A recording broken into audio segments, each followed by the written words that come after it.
Hey, everybody. Welcome back to Alumless. My name is Ryan Catherwood. I am your host for the show. Thanks for joining us on this Friday. It is great to be with you. I'm having fun here with the controls in the background and fading music in and out. I feel like a real DJ. But I'm grateful that you all are joining us. This is episode 3 of Alumnus. I'm your host, Ryan, of course. Alumnus is a Chris Marshall Advancement Consulting production. Every other Friday, we plan to bring you a new episode of Alumnus featuring me as your host, but starring my friend and boss, Mr. Chris Marshall, CMEC founder and CEO. And this is designed to be sort of part talk show, part webinar, and we hope to have a fun, special surprise guest each episode. And we're working on turning Alumnus into a podcast in the future, which I think everybody will really enjoy being able to hear the show after the fact. And I guess it won't be a surprise guest anymore, but you'll be able to see who we featured on each episode. So look out for that over the coming weeks to be able to listen to the show on your favorite podcast app. But without further ado, I am going to bring forward Mr. Chris Marshall. There he is. Hello, sir. Hey, Ryan. How are you, sir? Welcome back to your own show. It's good to see you. We've done 3 of these. Have not yet been in the same location for any of them. So. Yeah, you're a road warrior, my friend. Where are you now? I'm up in Brunswick, Maine at Bowdoin College. Their board of trustees are meeting today, and we're doing a report out to their advancement committee. It's they call it Beyond Bowdoin Committee, and it's a sort of a high-level assessment of the program, and we're going to begin a strategic planning process. So it's the sort of teeing that up at the same time as we're reporting out. But great place, great people, and beautiful day on campus. So I'm thrilled to be here. Yeah, that's awesome. I grew up in Vermont myself and spent a good amount of time in Maine. And this is about the time of year when Maine begins to really get nice. But you've been on the road quite a bit, Chris, over the last couple of weeks. It feels like every time I'm checking in with you, you're about to hop on an airplane and head somewhere else. You've visited several schools over these last few weeks. What have you been working on, and what are some of the challenges you feel like alumni teams are facing at this moment?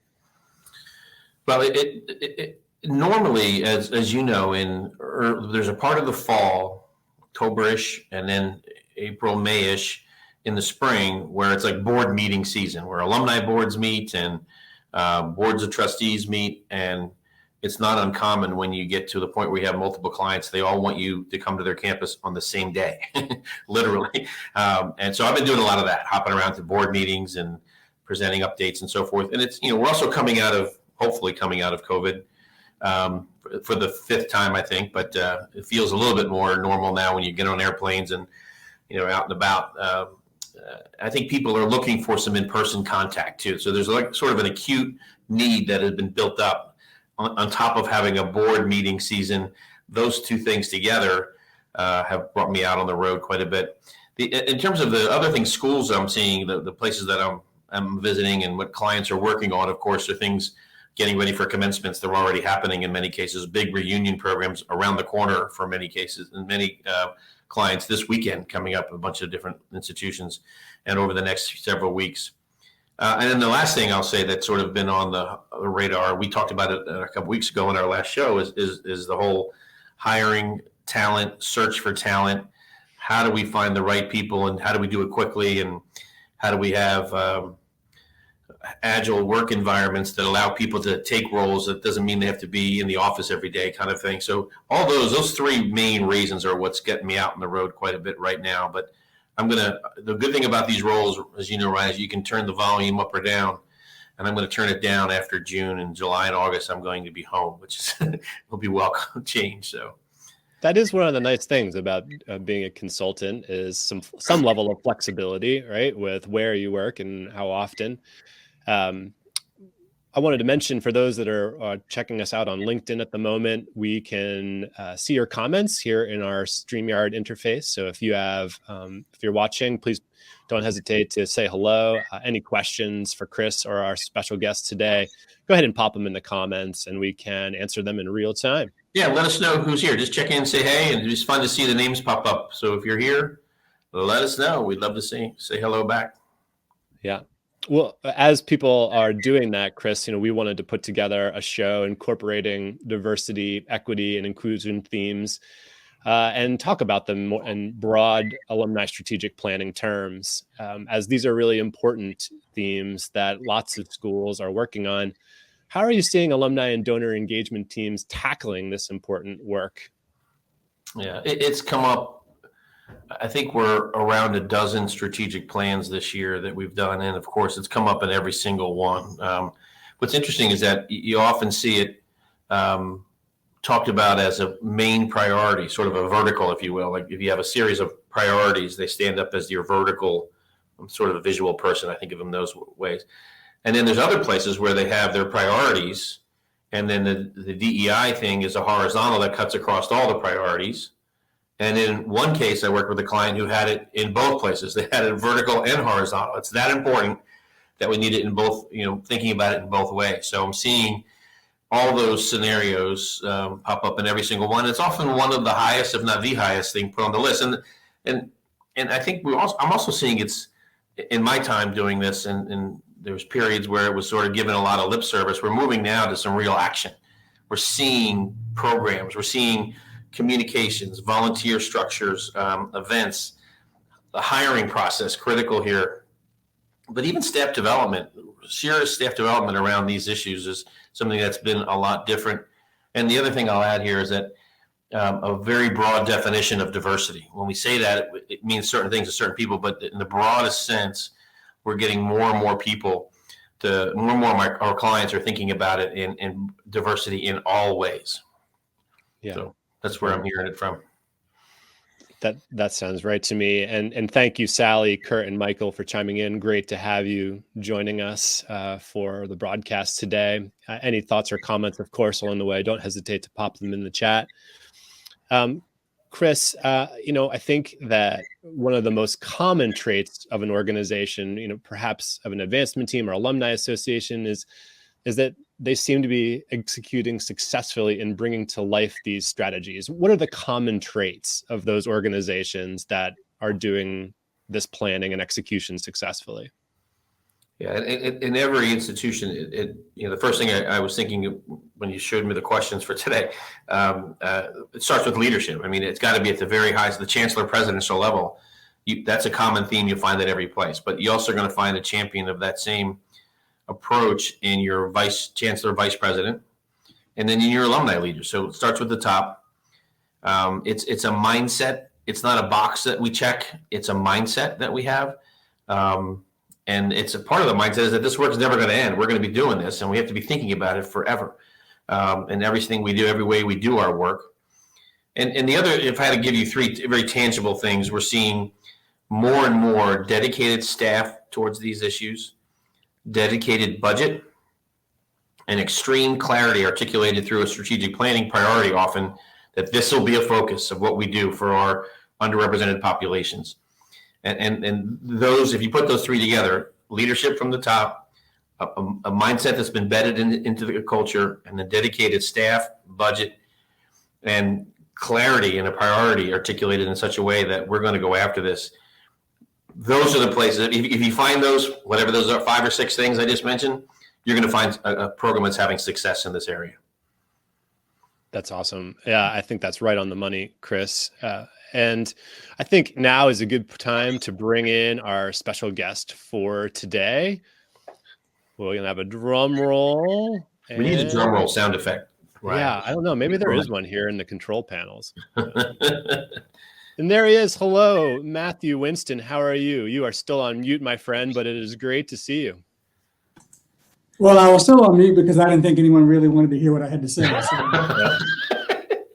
No, hey, thanks for inviting me. It's great to be here with you guys. Fantastic. We're excited that you're here, Matt. Of course, well, maybe not, of course, most folks don't know this, but Matt has a new role starting this week. He is the executive director for Alumni Engagement at Binghamton University. And he's also founder and principal of the Winston Advisory Pact. So congrats on your new role, Matt. It's great to chat with you on kind of this special week of transition for you in a new role. What are you thinking? What are you feeling? I'm feeling overwhelmed as you would on day 4. This is day 4 for me. So it's been a whirlwind, and doing you got to do the typical HR stuff. You got to fill out all the forms, and you got to get lost on campus a couple of times. So I've done that pretty well. But I arrived here at really kind of a really interesting, critical time in the life of what's going on at the institution.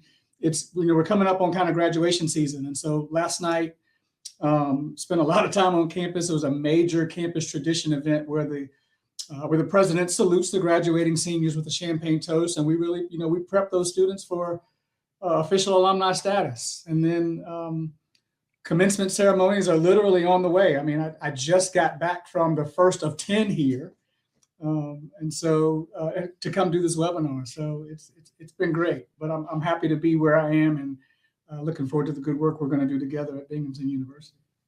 Well, thank you for taking a break from your official duties today to join this very important episode of Alumless. We're glad you're here, and of course, congrats again on your role.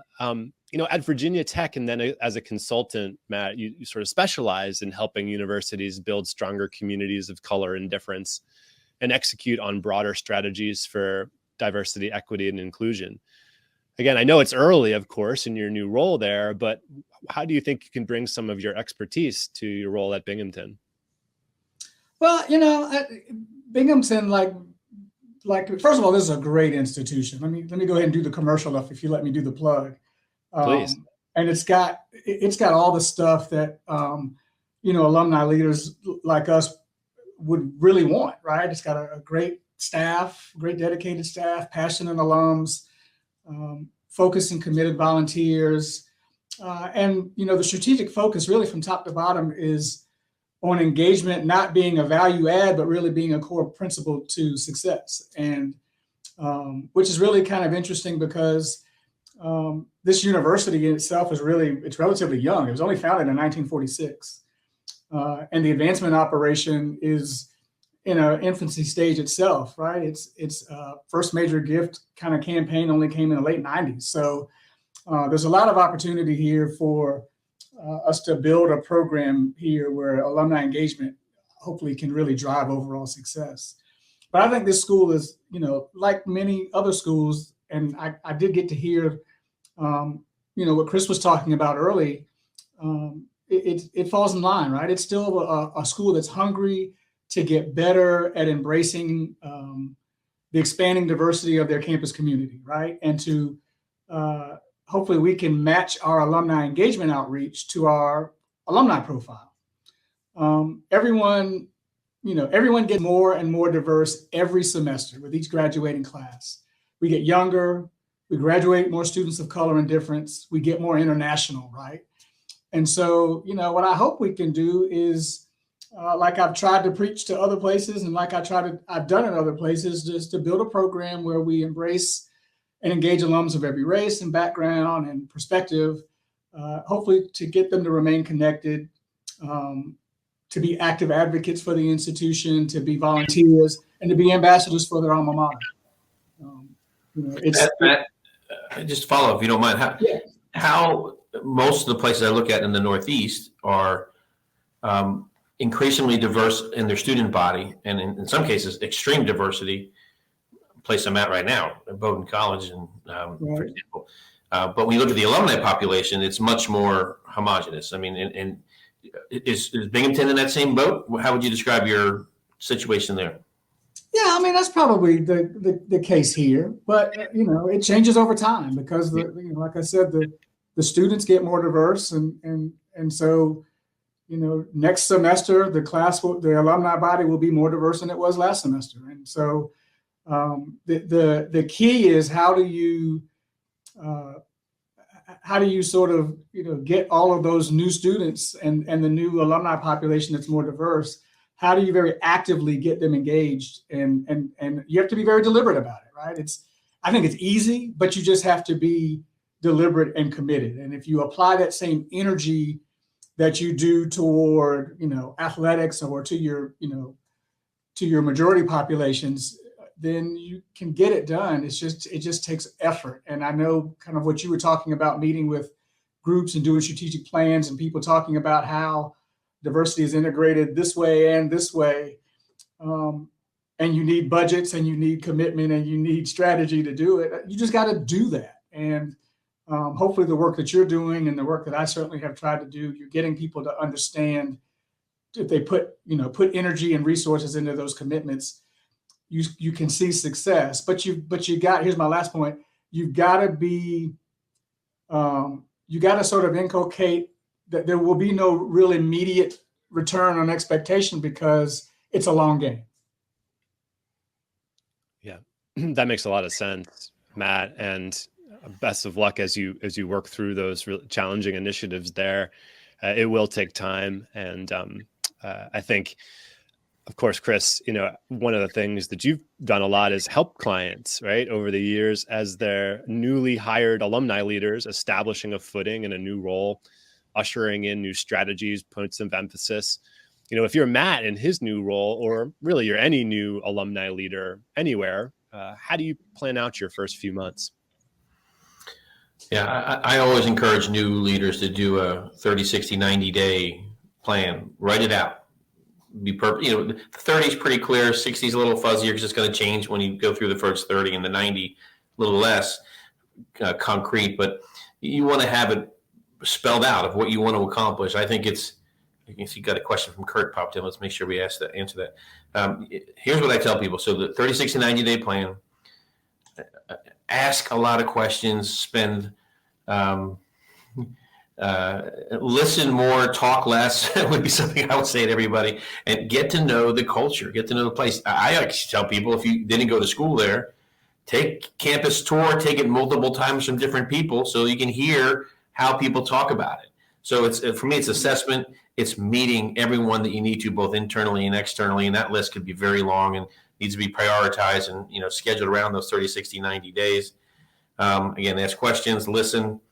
And then somewhere after those first few months is when you start to formulate sort of a vision of what you might want to do in the future. I've seen people wait a full year or 6 months before they begin to articulate those things.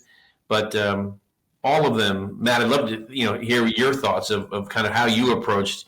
I know day 4, maybe unfair to ask you this, but have you laid out those 30, 60, 90 kind of things yet, or where are you with that journey?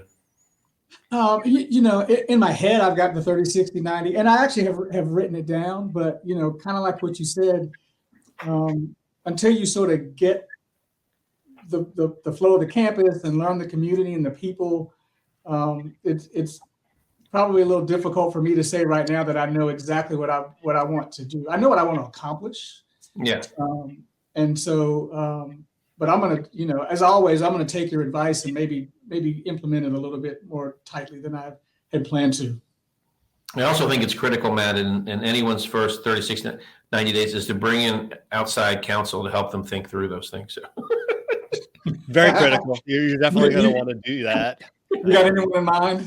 CMAC.me is the website.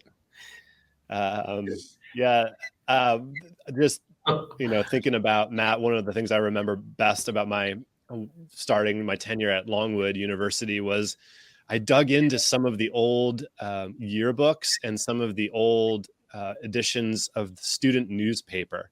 Yeah. If there was a student newspaper and you could sort of have some help pulling together some articles from over the years that give you a flavor of the interesting things that happened and the student voice, from major moments in time, like, for example, when, men were added to Longwood, right? There was a lot of fun articles in the student newspaper about that. And it's sort of a fun time to get to know the university by looking backwards a little bit. But guys, why don't we try to tackle Kurt's question right now? Because I feel like we'll get back into the subject of DEI initiatives through this way. Is the diversity occurring naturally, or are strategic planning the root cause for your growth? I'll start. I want you to take as this is also an area you've spent even more time in. Would love to hear your thoughts on it. I think we have external pressures that are happening. I think we have increasingly diverse incoming students, as we just talked about. That's going to drive it as well. But I do think, and Kurt, I'm going to give you a lame consultant answer, which is it's a combination of all those factors: external, internal realities of students being more diverse, but also a strategic plan. If you've been on these before, you've heard me talk about the fact that it forces you to focus on the things that are going to be most important. What are we going to do? And equally, what are we not going to do? And when you say these things are going to be important, we're going to do these kind of things and develop these kinds of programs and these initiatives and these communications and these volunteer structures, then you're going to start to see an increase from underrepresented populations in your initiatives and your engagement score if you're tracking it in those ways. So I think it's a lame consultant answer, but I think it's a combination of all those factors. Matt, how about you? What's your take? Yeah, I mean, my answer might be close to your lame consultant answer too, Chris. I agree. I think that you get external factors, and those, it can be the media, it can be the things that are going on in society. So a lot of what you saw over the past 2 years really was a result of, some tragedies: George Floyd's death, Ahmaud Arbery's death, just the social things that were taking place, and people all of a sudden began to really pay attention to DE&I issues across the board.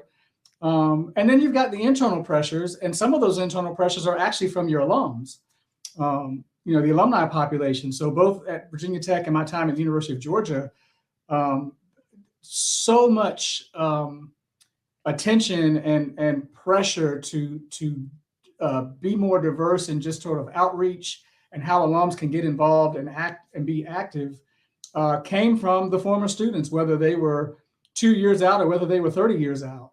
They want to do it, and all of a sudden their numbers are amassing to a critical stage where where you should have been listening to them before. All of a sudden you're now listening to them because there's real power in those numbers. So I think that if people just, again, like Chris is saying, if you just be deliberate and strategic about what you want to do in those areas, you can achieve success and really make a lot of people happy.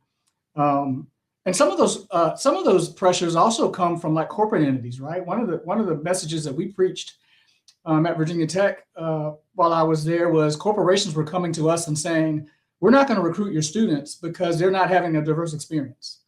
And so all of a sudden there's an economic bottom line and a reputational bottom line that diversity really matters. And so you've got to figure out ways to figure that out. And again, that's answers in the deliberateness there. That's an interesting take, because they're going to get employees who are prepared for the work world that they're going to move right into versus somebody who coming from a little more sheltered, homogenous community, as I said earlier. So yeah, I love hearing that. Matt, why don't we sort of skip ahead just to one question there? And, if we could teleport 1 year from now and talk to future Matt, who is celebrating your 1 year anniversary at Binghamton. What are we going to be celebrating about, and what do you imagine to be part of your roadmaps in year 2 and 3? Well, I guess the first thing I hope to celebrate is that the VP renews my contract and the president doesn't run me out of here in a year. No, seriously. I hope a year from now that I could say that I've gotten fully acclimated to the community. That's probably number one. And I've built strong relationships with,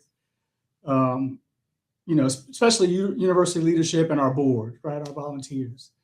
I hope that in that time we've carved out a reputation amongst our colleagues and our peers as being major players in helping the university sort of achieve its overall goals and personally, certainly some of its diversity pursuits. And then probably that our team feels like that they're comfortable with the strategic direction that we're heading in and that we've focused on together. I know those probably are more qualitative, like good feeling goals, and not necessarily measurable. But as we all know, and we talked about before, the first year on campuses is about getting to know what I call the 4 Ps, right?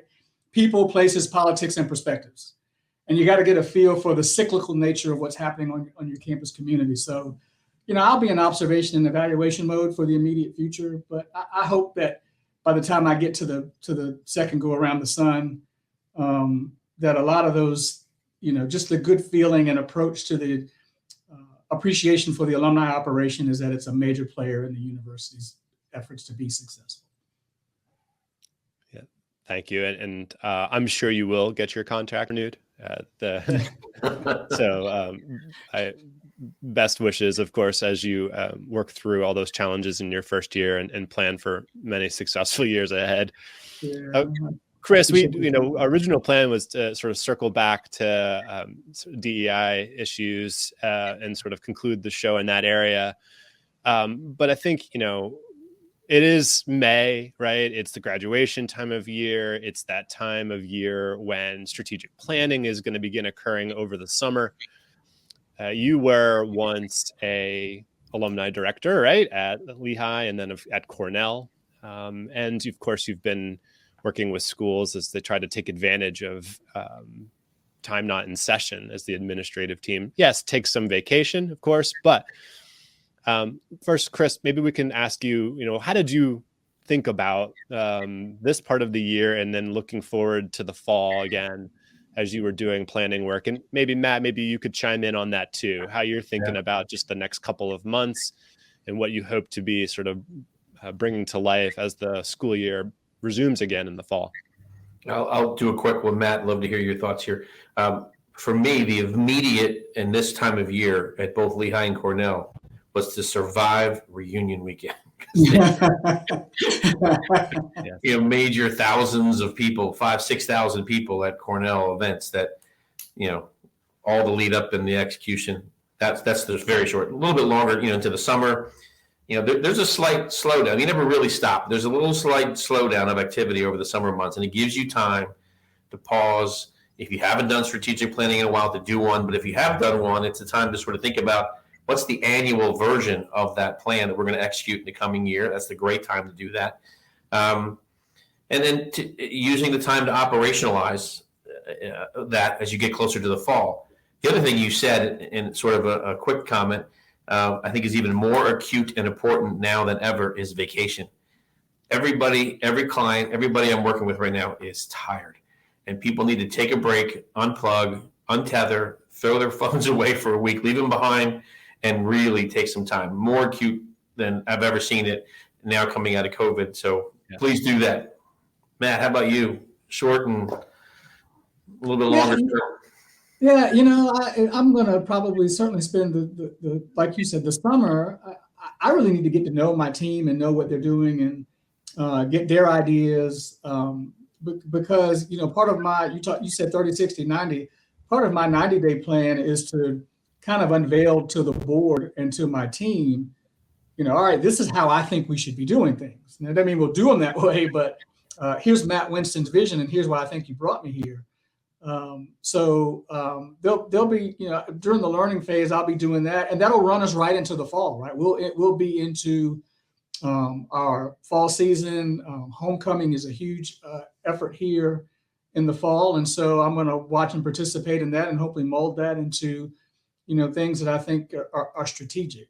I'm trying to get everyone to say, let's always ask the why. Let's be purposeful about the things that we do and know what the outcomes are going to be. And we'll do that during the fall. Awesome. Great. Thank you, Matt. One other question, Matt, one other comment to your team. The answer to why do we do it this way is not allowed to be because we've always done it that way.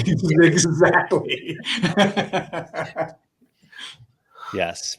Well said. And a great way to end this episode of Alumless. Thanks, everyone, for joining us, for saying hello in the chat. Kurt, thank you for the question. Great to have Matthew Winston joining us. Matt, thanks so much for being on Alumless, and best wishes as you get your legs underneath you there at Binghamton U. Oh, thanks. And thanks again for the invite. Always good to hang out with you guys. We'll be back again in 2 weeks. Chris and I, with another special guest. I believe this person's on the West Coast. We'll give a hint. West Coast. That's all we're telling. West Coast. That's it. All right. Fair enough. You'll have to join us then to find out who it is. I'm Ryan Catherwood. Chris, thanks for being with us. Have a great weekend. Everybody too. Take care, Matt. Thank you again. Really appreciate you doing this. Okay, you guys take care. Bye, everybody.